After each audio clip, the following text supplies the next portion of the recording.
Hi, everyone. Welcome back to Listen Up. Today, we're joined by John Lilic. Hi, John. Hello, Ben. This is super classy trained to be professional. But we were talking just before about how we could start the podcast. And I think the best would actually be to start with you, on how you arrived to be John Lilic now, and how you started basically in Canada with your first business ventures. I think it's super interesting. Oh, okay. Well, I guess, all right. These days, I'm probably mostly known for a lot of the Web3 blockchain Ethereum stuff that I do. And I've been operating in that space a little over a decade. But prior to that, I had a past life. I mean, before Bitcoin and before all this stuff came to be. And that, I guess what you're asking about was probably 22 years ago, I suppose. Yeah, I was not born. Yeah, right. But I was in my early 20s, and I was in university in Toronto, and I felt disillusioned with university, so I dropped out. And I was learning how to program and use the internet on my own at the time. But in addition to that, I was able to cook up a scheme where I secured a small business loan from the Canadian government and opened a bar, and it was a sports bar. And that happened with a tremendous amount of chaos and work, and it was a very tough venture. I learned a lot about running a bar. I have a lot of respect for people who are in that business. It's not easy. And actually, it was a sports bar with a hockey theme. Ice hockey is very popular in Canada. So we had a bar counter made out of hockey sticks, with a glass laminate. And basically, you could go there, watch the game, have a nice burger, chicken wings, etc. It was like a local pub, have a beer. And then at the same time, the NHL, the National Hockey League, had a strike right at the start of the season. And basically, the entirety of the business was predicated on people coming to watch the hockey game 3-4 times a week. And suddenly, that disappeared. So I just started this business. I took out loans. I took a massive risk. I don't have a degree because I dropped out of school. So this sort of has to work out for me. And now the core of my business has collapsed because there's no hockey. And we had to pivot very quickly. Because I didn't have a lot of cash runway, right? It's not like I had 36 months of runway or something. It was really like day to day. You had to generate the revenue to survive. So we pivoted to live music. And I started reaching out to, the bar was located in a very hip part of Toronto, maybe something similar to Shoreditch here in London. And so there was quite a robust group of creatives and artists and musicians, and we were able to connect with a bunch of them, particularly local artists, and they started coming in and doing live shows. And we basically replaced 3-4 nights a week of hockey games. In Toronto, it's like the Toronto Maple Leafs, including Saturday night, which Saturday night hockey night in Canada, it's a big deal. So we replaced 3-4 nights a week with live shows. Fortunately, the bar wasn't very big. I think we could fit 60, 70 people, but it was big enough that you could have a little live acoustics, sort of show, 2-3 people, sometimes solo artists. And it ended up being a big hit. Actually, it's the reason we survived, because that whole year was a write-off in terms of revenue from sports. We still had football or basketball, but those weren't so popular in Canada, but no hockey revenue. But the music revenue did very, very well. And over the course of that year, I learned quite a bit about the importance of, first of all, from a bar perspective, depending on the kind of venue you have, having great music, because people really love to come in and listen to good artists. I also learned that even though these were artists at the time, and I wasn't a big music person, Napster had come along and Winamp and things like that at that time. Is a very long time ago. But I wasn't a big music audiophile. And my understanding was of Michael Jackson or, I don't know, some big artist that everybody knew. I wasn't into these lesser known, maybe local artists, for example, who actually have really hardcore fans. And in this community, in this part of Toronto, we were able to connect with particularly those types of artists, and suddenly they would bring like 50, 60 people to the bar. And these people would have like the time of their life. And actually it ended up being a much more joyous, festive, crowd with a better atmosphere and vibe than just kind of like guys coming in to watch. You just lost the game and you just want to come back home and cry. Yeah, or just, and so that was an incredible experience. And over the course of that year, despite not having hockey, we were able to not only survive, but thrive. And that revenue allowed me to open a second bar. And so we kind of repeated the same model. This was a little bit outside of Toronto, just right next to a large university campus. And so that crowd had a different sort of flavor of music, but nonetheless, it worked really well. And with that particular crowd, so the first bar was more kind of like people that are 30s and up. And the second bar, which was a much bigger venue, was really college students. And so the types of artists slightly changed, bigger crowd, but nonetheless, the same formula worked very, very well. And then interestingly enough, we were like our partners supplying us, for example, beer and spirits and other drinks started to take notice. And back then we didn't really have like AI or, the internet was still kind of relatively early. So I was tracking sales and stuff like that with spreadsheets. But you could see how, depending on the artist, depending on the crowd, depending on a number of variables, what the what our customers were purchasing, which would change. So then suddenly we started to get support from our various distributors with certain brands of beer or certain brands of spirits that they knew would do very well on a particular night. And so we were actually able to, like, from a business standpoint, I don't know if this is like a great thing to say, but we were able to use the music and the data that we were collecting in a very manual way from those shows to then appropriately order the right type of booze, alcohol, that we would then sell on that particular evening. And so our marginal cost, like our capital efficiency, improved. And that was, I guess, from an entrepreneurial standpoint, like a really important business learning. And then we were able to kind of fine tune that. But yeah, that's what I did in my past life, more than 2 decades ago. Yeah. That's awesome. We can definitely see this correlation between the type of product you want to sell and the type of music you listen to, because some people reached out, and in the spirit sector, for example, you would have like more inclination to sponsor a Afrobeat / reggae night with a rum brand and a rap night with tequila, for example, and fizzy drinks, for example, which again, we'll start touching upon that a bit later on. So that's 20 years ago, right? Then after you move to different ventures, fast forward like a bit, like get to blockchain, have like really great success about this. And so I don't know if you want to talk about it, or we can directly jump in that rooftop in Paris where I like show up in front of you. That's like your call. But how you want? Do you want to touch upon that a little bit? Sure. It's like after. So I did the bar thing for a few years, but it's a tough business. Like I said, I have a lot of respect for people who managed to do that for a long time. At the same time, it was clear to me that like the internet and this like all this technology stuff was what I was interested in. So eventually I transitioned to doing e-commerce. E-commerce allowed me to, like kind of 2009, 2010, generate some revenue online by basically selling drop shipping products that wholesalers would manufacture, and I would have domain names and nice front ends that I would SEO optimize, and I would have a payment processor.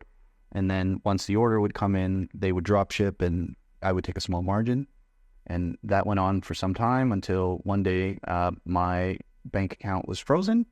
My merchant services account was closed. And the bank, one of the banks here in the UK, actually very famous because they've been on the news many times for all sorts of, bad behavior. They accused me of hurting their reputation because they thought I was selling dildos. And I wasn't. But even if I was, there's nothing wrong with that.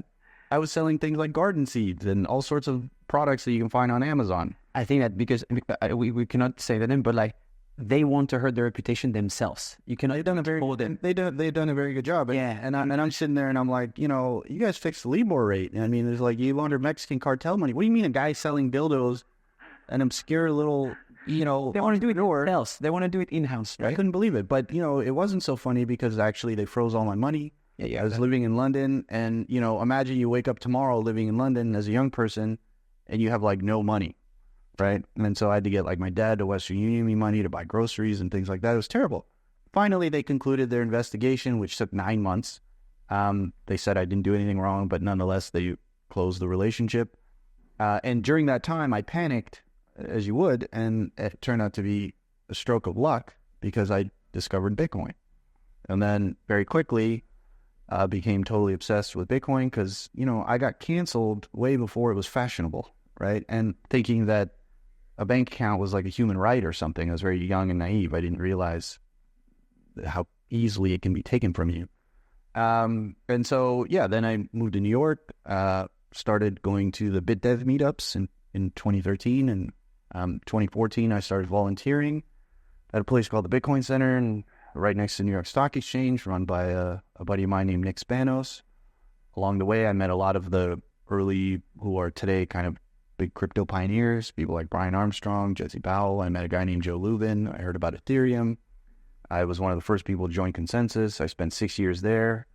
And along the way, I've started a fund and I've done lots of investing. So most people that know me in this context. And my fund does all sorts of investment, primarily focused in this particular space, but we do other stuff as well. The way you and I met was at CC, which is one of the big conferences in our space in Paris in 2023. I sponsored it, and I had like a little booth, and my face was everywhere, and you came up to me, and you're very persistent. You said a whole bunch of stuff that fortunately I was able to understand because, like, when you are in this particular space with thinking about Ethereum and thinking about smart contracts and thinking about digital rights management, thinking about optimizing how you coordinate the flow of value. That's one of the properties, or let's say, fundamental values inherent to understanding smart contracts and why they're important. And so even though I really didn't know anything about music or streaming or, any of the like user-centric, fan-centric concepts that I've since come to learn quite a bit about, I could understand that, well, if you have a coordination problem, if you have a distribution problem, if there's an inefficient distribution of wealth happening within a vibrant ecosystem, then that's something that I understand very well. And so, I mean, you're very good at saying many words in a very short period of time. And so thank you. And then, I've been part of Lissen ever since, basically. Yeah, and I'm super grateful for that. I love the backstory because for me, like, it's cool because, like, I think that you were my words, even if I say a lot, right? Like, but could resonate maybe because you saw like the impact that music could have on so many things, like early on, and so, which is a bit the same for me, to be honest. The way I came up to all these realizations with Lissen, right? And so, fast forward, we are like ready to launch. We're gonna have the model. Our model is signed with millions of songs and artists, and we're gonna get there. And one of the things that a lot of people are talking about in the music industry at the moment, before we even talk about like how we're gonna launch Lissen and so on, is the impact that basically technology is having on everything. We talk about quantum computing, AI, digital rights management, and so many things. At the moment, the way we basically like retargeted a bit the way Lissen does music, even a bit like after we met, kind of like at the same time, which is interesting because like you have a lot of knowledge and importance to the blockchain community, is that we found out that the ecosystem right now is not ready or cannot like directly use the benefit that blockchain could provide because of different constraints that are inherent to it. One of the example being let's write a song together. You're the songwriter. You write the song, I sing it. That's two different types of rights. You have the publishing rights, I have the master right.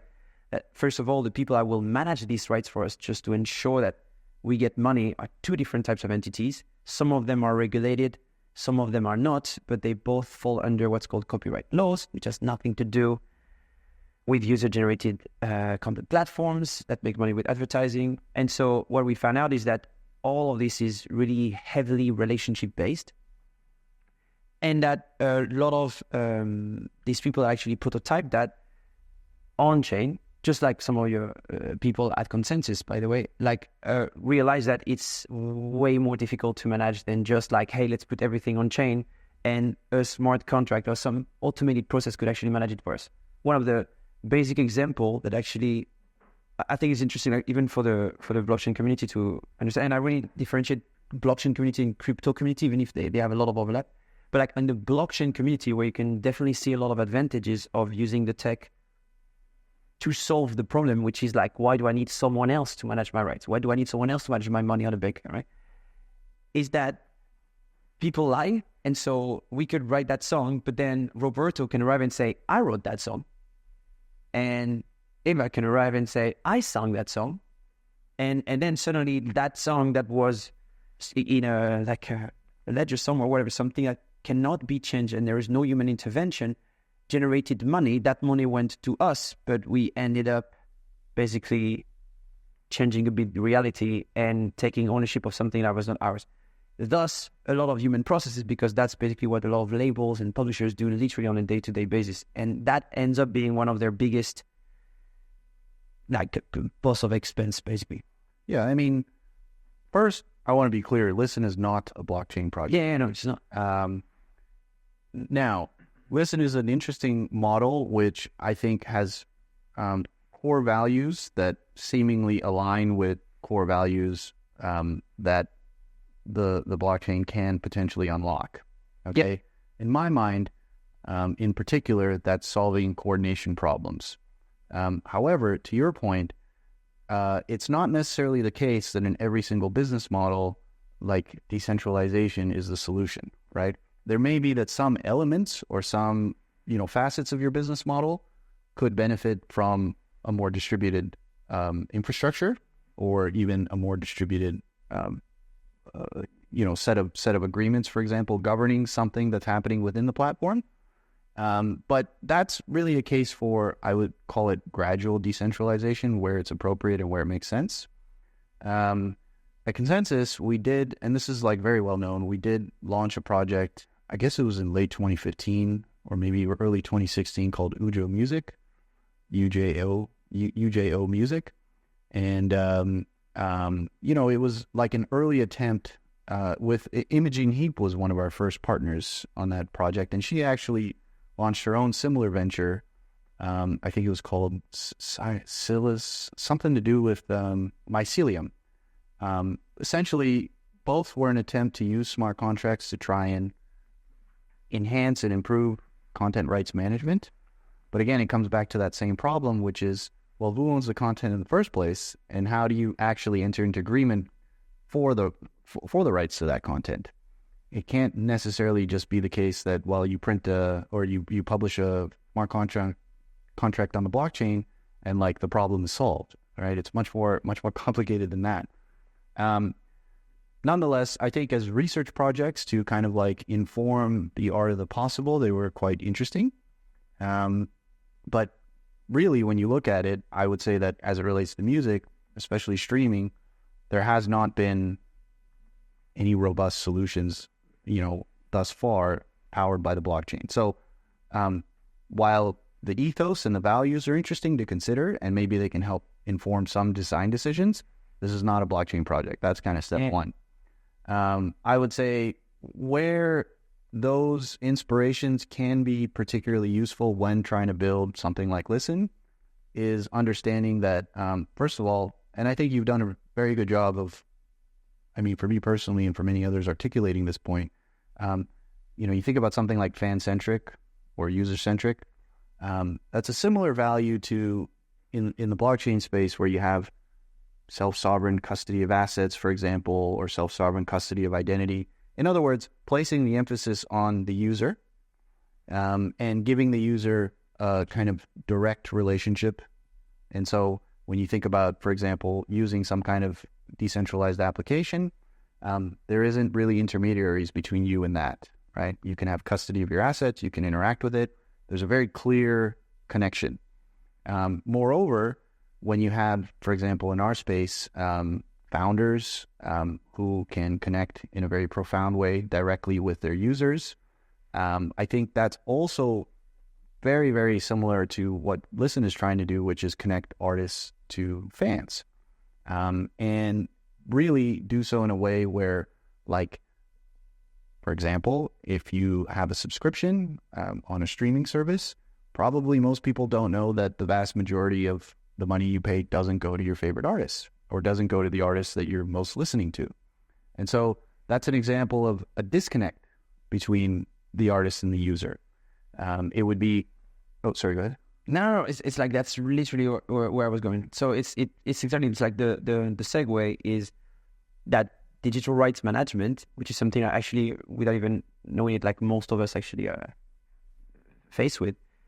The first thing is to say like, oh, how would you manage the rights of someone, or how do you ensure that that person did that? But then after the next layer to that, and this is extremely complicated, but the next layer to this is, okay, let's imagine that we actually wrote that song, you wrote that song and I actually sung it.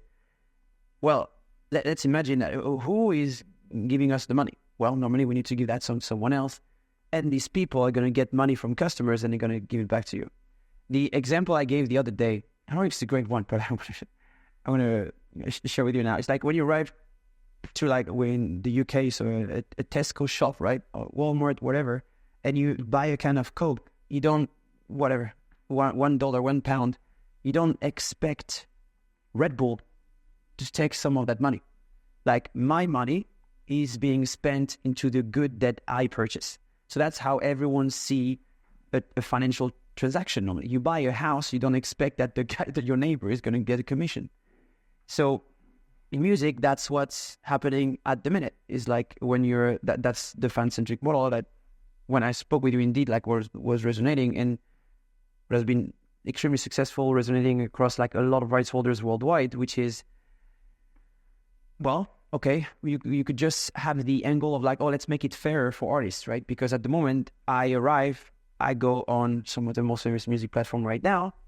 I just released my first song, just like we just did now, and we're going to tell 10 of our fans that just used to come to the gigs we used to do in London, guys, take that subscription, and like this, we're going to start making money. And then we realized that actually, even if they listen to us all the time and they only listen to our song, and they all pay a tenner, so that's $100 that we should be able to get, we are basically not even making 1 cent.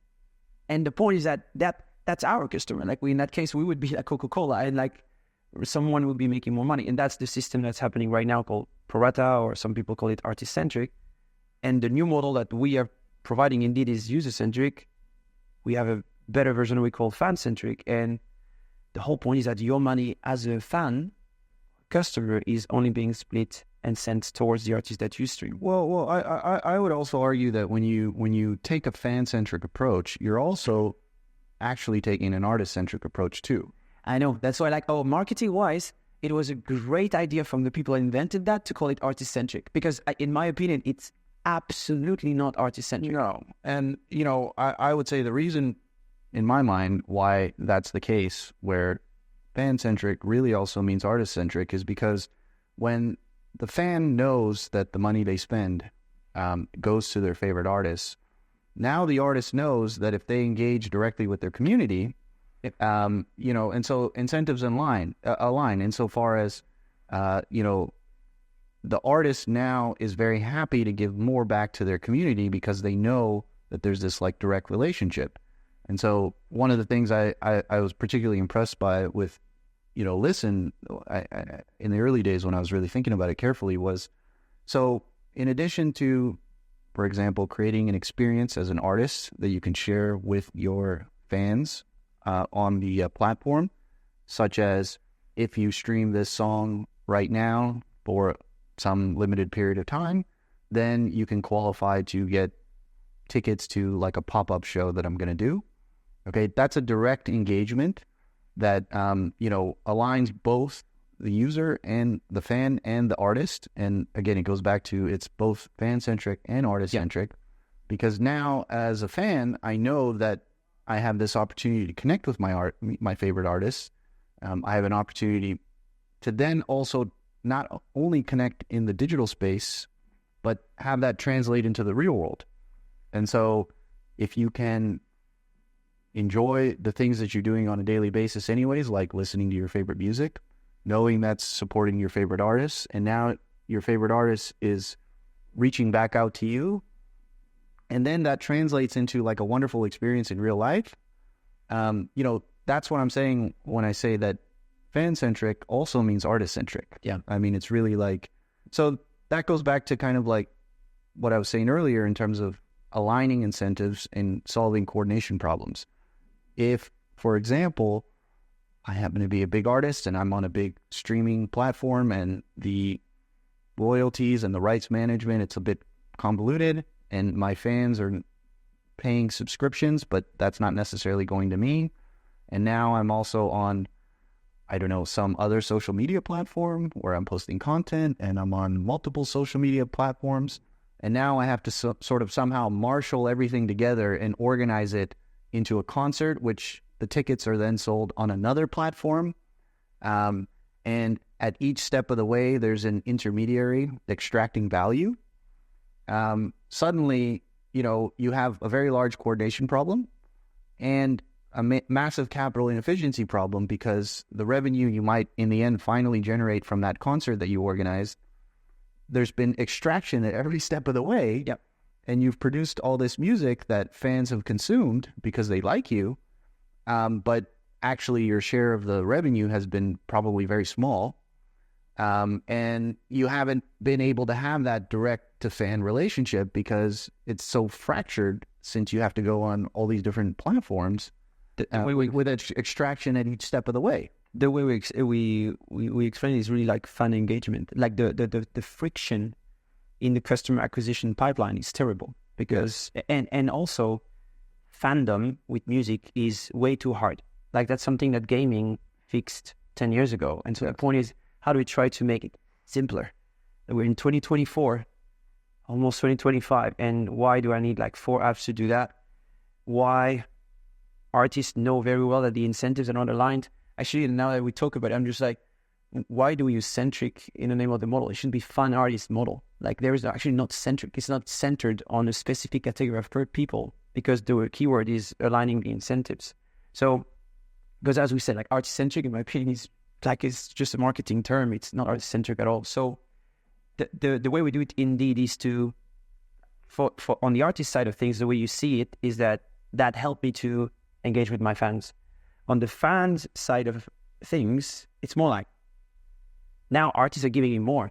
I don't know exactly why, but I enjoy it. So instead of having just like, again, a normal experience where I'm just going to passively listen to things, now I know that maybe like 5 minutes that week, maybe I'm going to spend an hour on it, but like I know it's going to be fun. I'm going to find access to things I can't. And the way we can almost gamify that relationship and basically help artists to crack that is by giving you some tiers, for example, the same thing that you would have on a platform similar to Patreon, for example, where you would have different tiers, and well, only people that are super fans of what I do have access to the meet and greet. It actually makes perfect sense, because the people that just stream on music once per month might not be the people that actually would be interested in coming to my show. But suddenly that audience segmentation is done by Lissen for you. So you don't need to worry about this. You're just like, we know who is supposed to like that. Doesn't mean we're not going to show it to other people. It's like, let's try to figure it out together. And so we align the incentives not only between fans and artists, but also with the platform. It's a bit like cheesy marketing talk, but I truly believe that this is what is missing in music now. Yeah, I think also to kind of make that a little more granular for anyone who might be watching this, in terms of the user experience on the platform, you would have artist profiles and user fan profiles, or fan accounts. And so as an artist, much like how on a social media platform, I can create an account, and I have my content, i.e. my music, that's available for consumption. In addition to that, we Lissen enables the opportunity for the artist to create an experience and offer that as well. So now as a fan, when I browse my favorite artist's profile, I see the opportunity to listen to the music, but then also participate in an experience. And that experience opportunity is where the connection comes from. And those experiences can range from many, like a pop-up concert, a meet and greet, video call, whatever. I mean, there's a whole host of things artists can do to engage. And they can create incentives to encourage engagement. Like I said earlier, stream this new song for this, during this period of time. And if you stream the whole song, then you unlock the opportunity to participate in the experience. We are prototyping different things like this at the minute. Where like, you have 5 seconds to find the name of my last single. Or like the thing is like, basically show me my fandom, the type of fan you are. And so, yeah, we can basically play with this, with the type of experiences you can provide, the type of people is going to be pushed to, and the type of interactions you want to have. Well, it reminds me of early Twitter, like in this sense. Early Twitter was exciting because it gave people the opportunity to engage with somebody, right? Like it would be like prior to that, it would be very difficult to interact with like a big celebrity, for example. But suddenly you can be on a thread with them. You can tweet at them. You can, engage in a conversation. And so that was like a very exciting unlock that I think drove initial Twitter growth. And so the extent to which, you can now potentially interact with your artist in a medium where the music is also there. Like, yeah, you can comment on your favorite artist's Instagram post, for example. But again, it's a disconnect from, well, you're listening to their music on some other streaming platform and you're purchasing their tickets, i.e. getting access to their experiences on some ticketing platform, right? And so it's not this like unified experience where in one place you can like merge all of that, which I think enhances the opportunity for fans to engage with their artists in a meaningful way that creates excitement. And likewise, you can have reciprocity where the artist can reach out and engage with the fans, right? And so, that's the kind of key unlock. And I think in simple terms, just describing that user experience is important. We're going to be obviously showing that very soon with the launch of the product, and I think it looks very beautiful, and I'm very excited for people to see it. But that is the fundamental experience that supports these like fancy words that we say to talk about how the business side of it works and why that's really important. Because really, at the end of the day, what matters is that fans feel like this offering is compelling because it creates this connection. And ultimately, what that drives is artists to use the platform because that's going to help them resolve their coordination problems with respect to royalties and rights and the inefficiency with which the number of streams that they produce, or rather, the activity that they generate, the number of streams that their audience consumes versus the very small relative percentage of revenue that they receive, right? And so I think that part of it, once that starts to kick in for artists, it becomes crucial. And in particular, I would say for smaller or independent artists, if you're somebody gigantic and you've got the full force of all of the resources of your label and everything else behind you, and you can do big concerts and sell out arenas. But so if you're a big artist and you can do big shows and, and you have all that machinery behind you, that's one thing. But if you're like the artist that I would recruit to play at my bar, which the money that they would earn, those few $100s that evening, was very important to them. The revenue I would generate, the few $100s from the sale of, food and drinks, was important to me as a small business owner. And then the 50 or 60 people who are like really part of that fandom of that artist would have a wonderful experience, which was important to them. That particular segment of the market, okay, indie artists, super fans of those indie artists, and then small local businesses that can host venues, that is the vast majority of the market. That is much, much bigger than, like a big artist selling out O2 Arena. even though that might seem counterintuitive, the reality is, even though there's one big O2 arena that, you have 100,000 people and it's a massive concert and everybody hears about it, there's millions of little pubs with, millions of groups of like 20 people here or there, and hundreds of thousands of small indie artists. And that segment of the market does not have representation in the digital world to allow them to solve these coordination problems and meet in a robust marketplace. It's kind of like the social fabric of like, correct. You need these like smaller granular entities where like you can actually, that's like a human scale type of place. It's interesting because here in the UK, for example, there is a big crisis where like more than 50%, I think, of what they call grassroots venues actually had to shut down since COVID, right? And so you have this new initiative called Music Venue Trust, right? MVT, supported by people like Ed Sheeran, where like the whole point is to actually try to remember that, yes, if we just keep on optimizing cost, it's way more efficient to actually put a bunch of people in a big-ass structure like a stadium. So that's cost efficiency is there, right? The real issue is that you just forget the human factor of it. And it's like most of the time you can have a great experience, right? But if you don't have these small grassroots venues, how do people start? How do you build your first fan base? How do you give experiences to people that might not have the money to go to these kind of stadiums? And so you basically, if you do this, you kind of like destroy the venues middle class, aka fans middle class, aka artist middle class. And so what are they? AKA the vast majority of the market. Yeah, okay.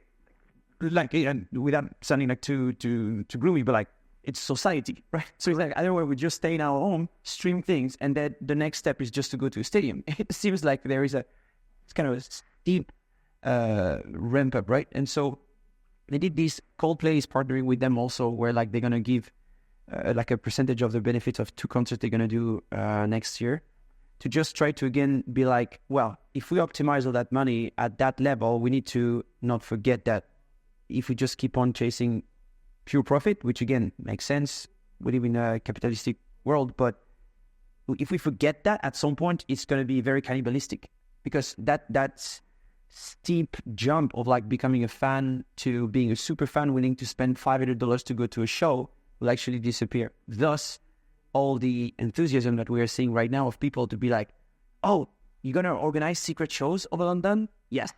Where will they be? You don't know yet. But it could be a church, a rooftop, a small pub, or an apartment. Like, oh, a vintage clothing shop. Maybe, or a vintage clothing shop. So this, all of this for me is actually gonna potentially restart that kind of like offline activity. And this is connected to what I talk all the time is like we're in the third big phase of consumerism, where instead of just being like only offline, and if you're online, you're a nerd. If you're offline, you're the man. Gen Z, like if you're online, that's what's up. If you're offline, you're a boomer. I think right now we're going to really find some kind of a proper middle ground between offline and online, where people will actually organize their life. Well, look, I would say this. I would actually push back a little bit in terms of the efficiency argument that packing people into big stadiums is more efficient, and I'll tell you why. And the analogy I would use is thinking about Airbnb, actually. So before Airbnb, you could make a salient argument that, raising a bunch of money and building a new hotel, was very efficient, provided that, you had some Cantillon insider advantages. Like you could get permits in New York City, and you had great contractors, and you could build a hotel for that could fit a lot of people for a lot of with great capital efficiency. Okay. However, the reality was there was all of these millions of apartments surrounding you that were being underutilized. Unlocking, and likewise, you can build a stadium and you can fill the stadium with a super gigantic artist, and you get 80,000 people, and maybe that's like an efficiency argument. But the reality is there's millions of venues just all around you, these little spaces. You can fragment that. That's what's correct. Unlocking that, just like how Airbnb unlocked access to apartments, without needing to rely on building big hotel rooms. I think the missing piece, and that's what I think Lissen is going to do in the music industry as it relates to experiences and venues and shows at a much smaller scale, but at a much greater volume. Many, many, many more smaller shows rather than a small number of big shows and big venues is much more efficient. The question then becomes, and the reason it's efficient is because you have locality. Like if you live in this part of England and there's a pub with your favorite artist in your region, it's much more efficient to go to that than it is to have to go to, the other side of England. I don't know, come to London one time a year where your favorite artist is having a bigger show at a bigger venue, ostensibly in the name of efficiency. Like, yeah, purely connected to physical constraint of like, correct, to use the infrastructure to move somewhere else. Correct. Yeah. The question is, and this is the missing link, is how do you connect that in a salient way in one place? Because if it's fragmented, now I'm speaking as in my former life as a bar owner. Okay, if I have to go and do a lot of work to find artists, connect everything, organize everything, etc., it was actually a big part of my day. If I can go on one place, and now it's sort of like very easy to connect the fan with the artist and the venue, and then actually connect the consumption of the music to access to the venue, or rather the experience at the venue, that becomes like a compelling solution for unlocking this potentially robust market, right? Of like making use of tremendous number of small venues that service smaller indie artists with their own fandoms, even though they're smaller, that are quite robust and really enjoy these shows. And then, the other part of it, and this comes into play, I think, later, particularly as hopefully Lissen grows and the momentum grows and the network effects grow, going back to what I said earlier, where certain shows would produce certain type of beverage sales or promote certain type of beverage sales. So now you can plug that data in, and now we're talking as business guys again, not so much on the user side of it, but as a venue operator, if I know from Lissen that this particular artist with this particular audience is going to come to my venue and their propensity to consume these types of products is higher, I can then automate that into my stock management, right? My inventory management, and make sure that I have, the t-shirt sales and merch, beverages, food, beverages, etc., the things that people want. So now my marginal cost is much lower. My marginal profit opportunity is much higher, and that becomes like a virtuous feedback loop for everybody involved. There's efficiency gains across the board. I think that sorry, like just to sink that point in, because when you think about like a big venue, okay, you go there, food and beverage is standardized. Like you go into a big arena, it's the same hot dog, pizza, whatever they have, the same beer. It's standardized. You can consume what's there. It's optimized. It's made by engineers. Correct. And it's like I go to Laker games all the time in LA. I love watching the Laker games, and I know exactly what I'm going to get every single time because it's the same thing. And there's no adjustment according to, I don't know, some metrics that might give them information about what the particular consumers that day might want. Being able to offer that, I think, is very compelling, very, very robust. And, so now you've got like an unlock of many, many small venues in an efficient way, providing the place where artists can offer those experiences to their fans, particularly these indie artists, as a function of, let's say, consuming music on the platform, wherein the revenue and all of the, let's say, set of agreements underneath that drive basically the distribution of funds is more optimally organized, so the artist is actually getting paid properly, and the fan has this tremendous benefit of having this direct engagement with their artist, and then going to a venue, and that venue having the things that they want to consume in order to make their experience better. Like, to replicate all of that with this like large-scale efficient model is very hard. I don't see how you can do it. And frankly, I would say personally, I mean, I've gone to big shows, big concerts and small shows, and honestly, most of the time when you go to a big show, it's kind of disappointing, really, at the end of the day, because it's like you're in this like mass production product. I think small shows, maybe it's because I'm getting older, like I'm, and so my preference is changing, but, having those small intimate shows with my favorite artists in a really cool venue ends up being a much better experience anyways. I think that what up until now, compared to like our phases of consumerism, right? I feel like every phase basically pushed business models to adapt to where consumption was going, right? Yes. It was offline, then very few people were investing in the internet. There's the big crash, 1999. Like that, it's correlated to then everyone is online. So all the business models are just like, how do I optimize getting people in front of a computer all the time? And I feel like now, like Lissen to a certain extent, and all the business models that are trying to adapt to this third phase of consumption have actually a vetted interest in ensuring that you're happy both ways. Correct. And so what the fragmentation that we see in the market now is a direct correlation to how these business models had to evolve over the first two phases that were in opposition. Or like, I'm purely going to be organizing shows offline, right? Then the issue is that if that's my whole business model, how do I do distribution? Or I want everyone to be online, so distribution is not an issue because the internet is my playground.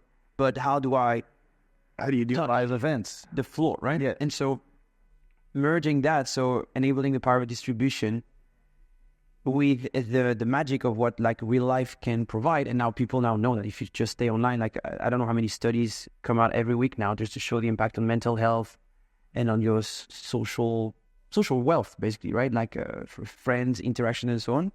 I think now people get it. Like you have so many studies from literally Eventbrite saying like 1.5 million people like over the last 10 years, like dating groups on their platform, like it starts going back to offline, to people wanting to meet face to face. And by the way, AI is going to accelerate that, because talk about catfish in the early 2000s, talk about catfish with AI, where you can literally have like someone talking to a camera that doesn't even look like you, but sounds exactly like you, and so on. So there's going to be, in my opinion, some kind of a distrust towards what you see online. So you're going to see, well, there's still some advantages to actually talk to real people. And so now, do we have the opportunity to build something that helps that and foster that kind of ecosystem? And I think that's what... Yeah, I mean, I would also say, you know, maybe it's a little bit controversial, but when you look at the music industry, like as somebody that comes from a tech background and dealing with, you know, cutting edge, like cryptographic research and always working with engineers and researchers and understanding what like a high-tech environment is like, frankly, the music industry is not particularly high-tech. Okay. Oh my gosh! And this is how you get viral on TikTok. Go ahead. and I think there's a couple ways to think about that. One is, let's say, the back-end infrastructure of the music industry.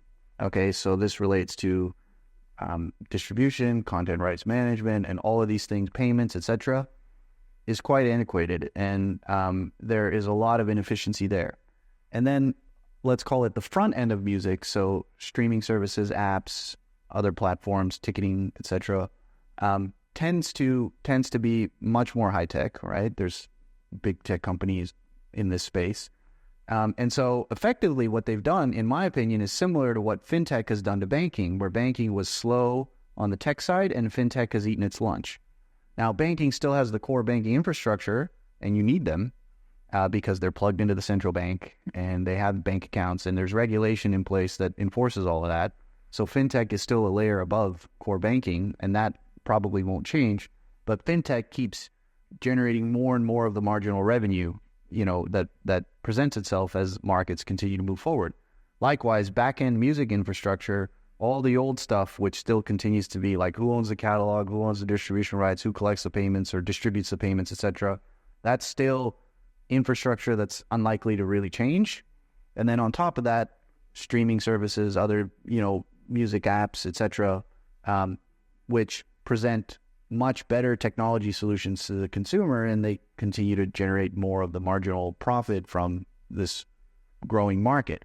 But, you know, the reality is both of those two segments, the back end and the front end, have inefficiencies that are mismatched. And so if you can somehow put the back end and the front end into one place, wherein the content rights management, the distribution, the appropriate, let's say, royalty fees that like really fuel the market in a way that's closer to equilibrium, at the same time with a beautiful front end experience that customers want, that give them these new set of features. You start to sort of uplift the entire like back end and front end infrastructure so that it does become more tech. Okay, that it does leverage better tooling. We are definitely seeing this as we speak. Like, exactly. We are to create like a better backbone, basically. Correct. So in the literally the last 2 months, right? We are with our partners, right? We are seeing some things where, for example, not naming names, but like hey, we sign deals. We're gonna get new music, and careful because we have millions. So me, I think finance, I think tech, and so I'm just like, you know what? Let's go. Let's build this pipeline. Let's be able to be fast. We can ingest 100,000 songs per hour. Bring it, and they say careful because we have millions. Like a few months later, like the meme, like 2 hours later, well, they send us 5,000 a day. So we're just like, what's up? And they're just like, well, actually, like we have different platforms. Some are pretty quick, some are less quick. And so we're still like trying to drive this forward. And so, well, the fact that you're trying to push us basically like remind us that, oh, we should do this. Because after all, after YouTube Music, like 10 years ago, we are like the first at scale new music platform that's going to be created. Everyone is like, how many songs do you want? And we're just like, well, we already have millions. And it's just like, hold on, most of the time we do deals with like 100,000. And just like, yeah, we're not that type of customer. But that's one experience of like song delivery. The other one is about royalty payment, where literally we tell them we actually know every day how much money everyone does because we have our own matching engine. And it's like, oh shit. I'm still like, wait, what? And we said, hey, when do you send the payment? And in most of these contracts, they had like 3 months. And I'm like, again, I think about finance. I'm like, we don't need a compensation account. Like we are the compensation chamber. Like the money is there. What do you think we use it for? Like, well, normally it can take up to 9 months. And I'm like, what do they do with the money? And I'm like, oh, well, like the way they allocate the money. Well, I was like, how did you accept that? And they were like, it was the 19th. That's what I hear all the time. Just like, okay. So, and I was like, so that's the second one. The other one I was hilarious recently is that we want to create a super fan experience. It's like if super fans just pop up. She's like, Kevin, yes, you're a super fan. I'm like, okay, what do I do? Wait, we're going to give you 4 apps and then you're going to really enjoy music now. And I'm like, what about we try to actually make it fun for people? Like you arrive, John Doe, you just start using an app and just you discover an artist and then you gradually get introduced into their world and what they could offer. And then you might become a super fan, which is like where normally you have more value. And it's like, how do you do that? And I'm like, what do you mean? How do we do that? Just like any brick and mortar shop, when you enter Walmart, I was talking with Americans at that time, when you enter Walmart, you don't have the big like LCD screen with the best resolution in the world or the home cinema setup. Like that's at the end of it, right? You will have, when you leave, you have the gums, right? Or you have the cereals and then you get in the shop, like check IKEA. IKEA is a perfect example of gradually introducing you to consumption of like, it depends what you want to do. And at the end, you have meatballs. This never got it, but I think it's still brilliant. So we need to help people to get that. And now we're basically helping some of our partners to understand how you can actually create a best experience for their fans. But at the end of the day, the people that actually today are the indirect victims of that are the artists and the fans. Because they don't know. Sometimes like you can discover an artist you would never even know, but they're doing something you would love to bring your partner at, for example. Well, I would say in terms of what Lissen can do, we've talked a lot about how we can connect fans and artists, but for the music industry and this kind of back-end infrastructure, which, yeah, there is a lot of technological deficiency in that space, whether it's distributing huge quantities of songs in a very short period of time because the appropriate technology is in place and they know how to use it, or whether it's payments management, and so in a very time-efficient way, distributing payments rather than waiting potentially 9 months, for example. Those types of solutions, or rather problems, I think that eventually Lissen can also be a type of infrastructure services provider for those partners. So in other words, how do we uplift the legacy music industry infrastructure and make them better and offer them, whether it's through APIs or whether it's through a suite of products that we eventually develop, the opportunity to really go forward and become much more technologically savvy. Because you're right, the thing is, in many instances, you talk to a lot of these companies who provide critical back-end infrastructure, and they're stuck in the 90s, right? And a lot of that is, and I understand it, because it's very difficult to re-engineer an aircraft in mid-flight, right? That's very hard to do. And tell me, like you're trying to re-engineer a plane. Yeah, I really like that. Yeah, it's like you've got an A380 and a guy outside on the wing. Well, no, make the wing bigger. But you've got an Airbus A380. You're in mid-flight, and you can't crash, because if you crash, you're dead, right? So you have to be very, very cautious. And really, that's one of the constraints. And I know, because from dealing with many large traditional banks, one of the things they'll say is, well, it's difficult for us to do innovation because core banking must work every day, right? And so there's certain things we can't touch, which explains why most of the banking infrastructure is written in COBOL and hasn't changed for, decades. Yeah. Because if it ain't broke, don't fix it. And we can't afford for this to be broken. So likewise, traditional core infrastructure, legacy music, foundational companies also have ongoing operations, and they have to make sure those operations continue to function, because interruptions would cause massive disruption. And so I can understand. I'm not criticizing them. I'm not trying to talk down the fact that they're not techie. I understand it's hard. It's also very hard to recruit tech people. It's also very hard to build technology.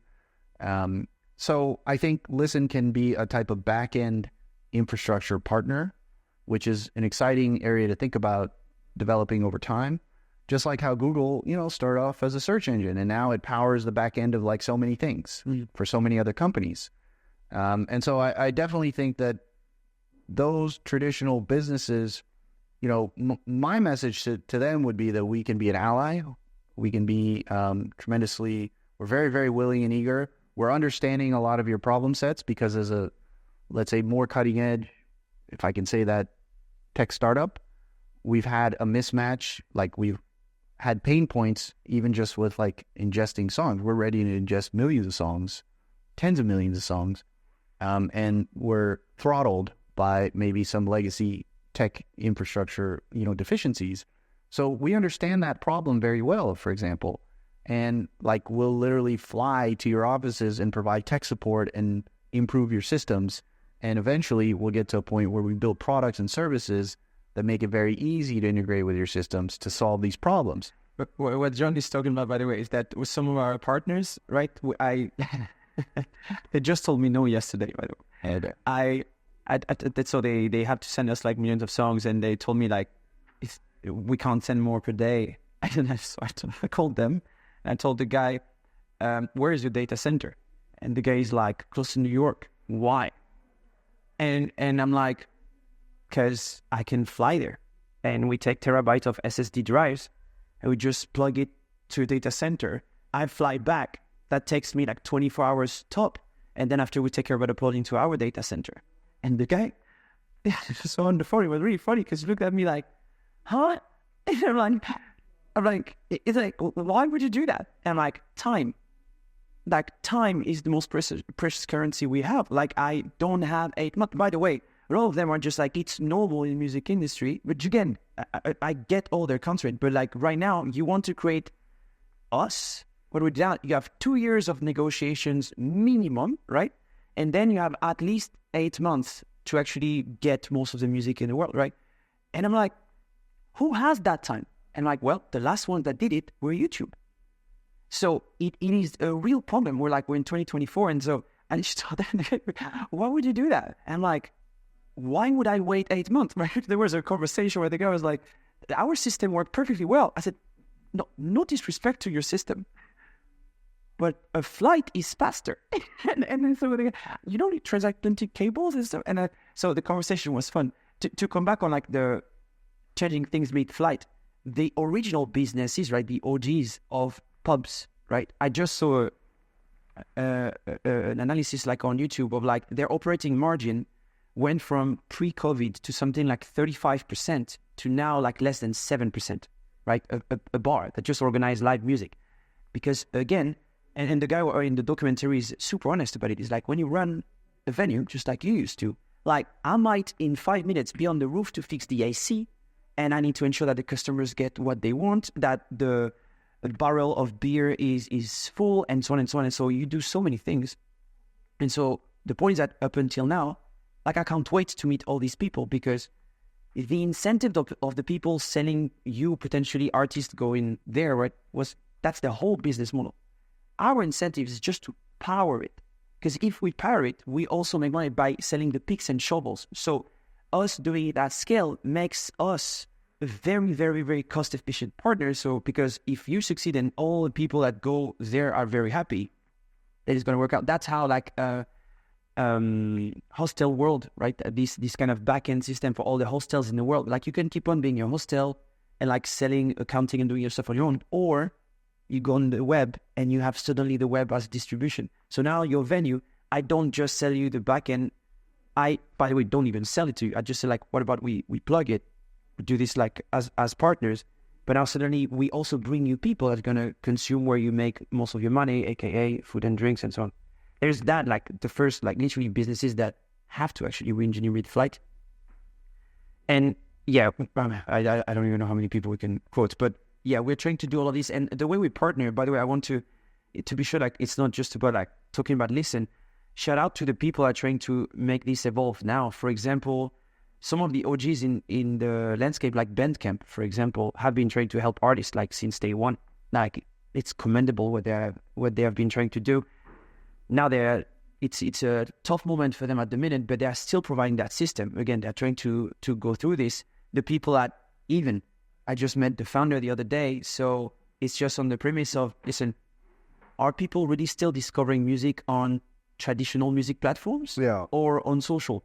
Well, if it's on social, let's give back the ability to artists to actually sell the music there where they want. Passes, where they enable like people to manage their own community. We believe that it's going to be way easier if you have a central platform where you can get there, and then we give you the ability to actually do it the way you want, versus like enabling you to just do your own store one by one. But all these people actually trying to drive the ecosystem there, and we are actually actively being in communication with all these people to partner, because we believe that at the end of the day, if we do this, fans are going to get a better experience.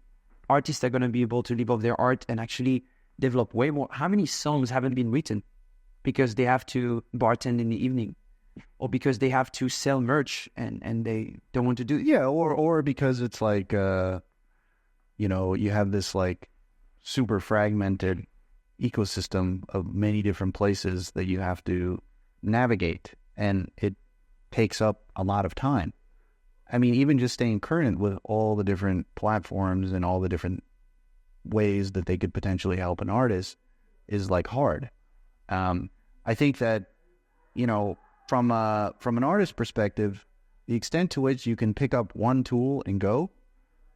So like you pick up Lissen, and now you have your go-to-market direct-to-fan like solution, which can not only allow your music to be distributed, but also allow you to plan your shows and sell your tickets.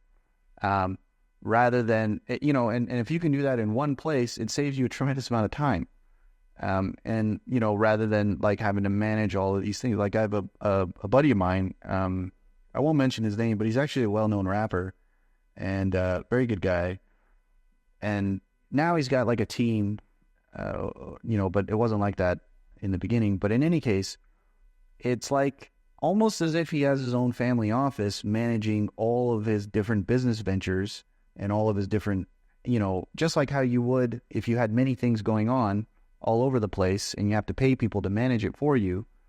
And that's just managing all of the different platforms and relationships and all the different things that he has to factor into in order to distribute his content and plan shows.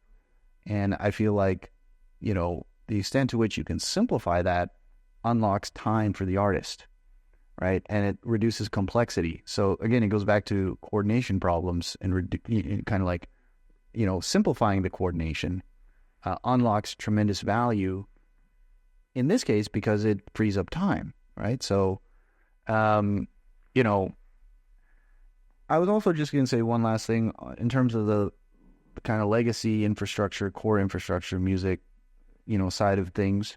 Like, it's not that you find legacy companies providing legacy services like distribution, rights management, etc., with like robust API layers, right?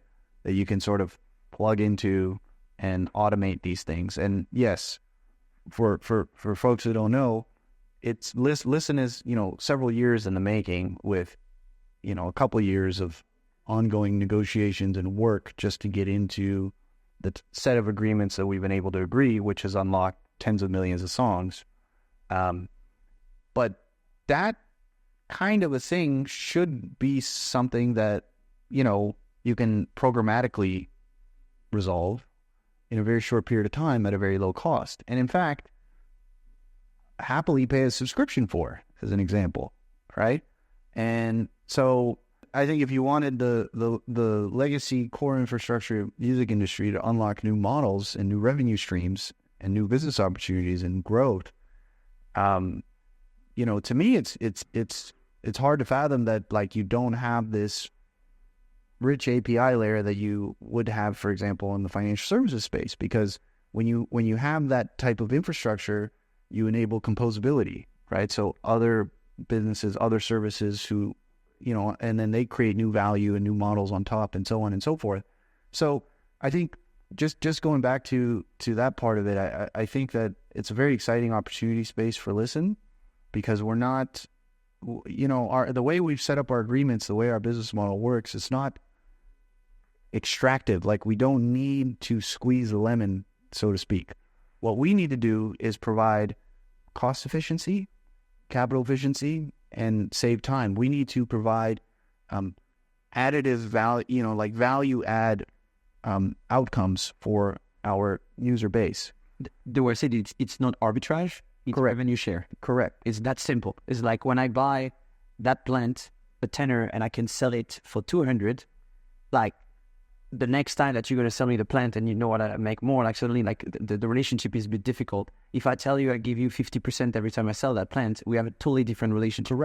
Correct. That's how I think we should build the businesses. Like, But that fundamental shift unlocks incentives that align with making this legacy music industry more high tech, so they can make more money because they have better tech infrastructure. That's why I tell everyone we grow the pie. Correct, because that means our business model works better, because, as you said, if we take 50% rather than flipping it for a number and then we keep the gross margin, well, if we sell it for more, you make more too. So it's a collaborative. It's a much better set of incentive alignments. So yeah, I definitely think that part of it is very exciting, and you know, it would be very nice to kind of like help make the legacy infrastructure, you know, music world more techy.